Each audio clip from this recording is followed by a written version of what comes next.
கிருஷ்ணர் தன் தோழர்களோடு காட்டுக்கு சென்றார். குழந்தைகளுக்கு ஒரே பசி. கிருஷ்ணன் சொல்லிட்டார், பக்கத்துல ஒரு அக்ரஹாரம் இருக்கு, அங்க பிராமணர்கள் வசிக்கின்றார்கள், ஆங்கீரசத்தில் வழியில் வந்தவர்கள், அந்த பிராமணர்கள் கிட்ட போய் சாப்பாடு தருவேளான்னு கேளுங்கோ. கிருஷ்ணர் நான் சொன்னேன்னு சொல்லுங்க. குழந்தை எல்லாம் போய் கேட்டது, கிருஷ்ணன் சாப்பாடு கேட்க சொன்னார் அப்படின்னு அது இழுத்துது. அங்க இருக்கக்கூடிய ரிஷிகள்லாம் சொன்னா, யாரு அந்த எட பிள்ளையா, இந்த ஒரு வஸ்திரம் கட்டிண்டு குளிக்காம அசிங்கமா இருக்குமே அந்த பிள்ளையா, அந்த பிள்ளைக்கெல்லாம் நாங்க கொடுக்க முடியாதுன்னு சொல்லி அனுப்பிச்சுட்டா. எல்லாம் மாமா கொடுக்க மாட்டேன்னுட்டார். சரி, அவர் கொடுக்க மாட்டேன்னுட்டார் இல்லையா, அவாத்து மாமிய போய் கேளு. யார் அவாத்து மாமியோ அந்த மாமிய போய் கேளு. அது புழக்கடை வழியா போய் கதவை தட்டுறது. மாமி கதவை திறந்தா, கிருஷ்ணர் சாப்பாடு உங்ககிட்ட கேட்க சொன்னார். கிருஷ்ணன் கேட்க சொன்னானா? வாஸ்தவமா அந்த மயில் பீலி தரிச்சுட்டு இருப்பானே அவன் கேட்க சொன்னானா?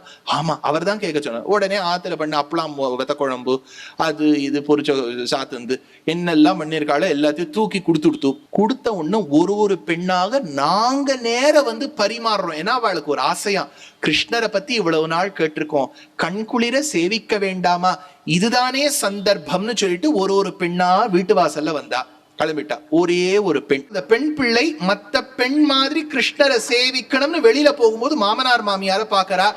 இவ சட்டுன்னு தலையை குனிஞ்சுட்டு இருக்கா. அதனால்தான் நான் சொன்னேன், இதெல்லாம் சந்தர்ப்பங்கள்ல யோசிச்சு பார்த்தாலே எப்பவோ நடந்தா மாதிரி இருக்கும். அதனால இப்படி இவ தலை குனிஞ்சு நிக்கிறா. மாமனார் மாமியார் எங்க இல்ல, கிருஷ்ணர் அதெல்லாம் இல்ல, இங்கே இருந்துருன்னு விட்டா. அதனால இந்த பெண் நின்னா. இவ நின்னாளா, அங்கு கிருஷ்ணர் என்னெல்லாம் நம்ம தோழிகளோட செய்து கொண்டிருப்பான், நாம் கொடுக்கும் சாப்பாட்டை புஜித்து கொண்டிருப்பான் என்கின்ற எண்ணம் ஏற்பட்டது.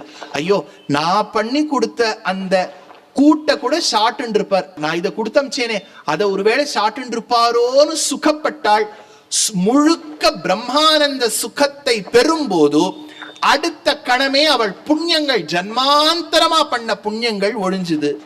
ஐயோ, பக்கத்திலேயே இருக்கே அந்த குழந்தை, சர்வலோகேஸ்வரன், அவாப்த சமஸ்த காமன், சமஸ்த வஸ்து விலக்ஷணன், அகிலகேய பிரத்யநீகதானன் ஒரு குழந்தையாக வரும்போது என்னால சோரிட முடியவில்லையேன்னு தன்னுடைய தௌர்பாகியத்தை நினைச்சுண்டு வியசனப்பட்டாள், துக்கப்பட்டாள். உடனே தான் செய்த பாவங்கள்லாம் ஒழிஞ்சுது. சுக்கப்பட்டாள், புண்ணியம் ஒழிஞ்சுது. துக்கப்பட்டாள், பாவங்கள் ஒழிஞ்சுது. உடனே அதே இடத்துல மோட்சம் கிடைச்சு. அதனாலதான் சொன்னாள் பெண் பிள்ளை, தேகத்தை விட்டேனோ ரிஷி பத்னியை போலே, ரிஷி பத்னியை போலே தேகத்தை விட்டேனோ, அதே கணத்துல மோட்சம் கிடைக்கக்கூடிய அளவுக்கு எனக்கு பாக்கியம் இருக்கா அப்படின்னு கேட்டா.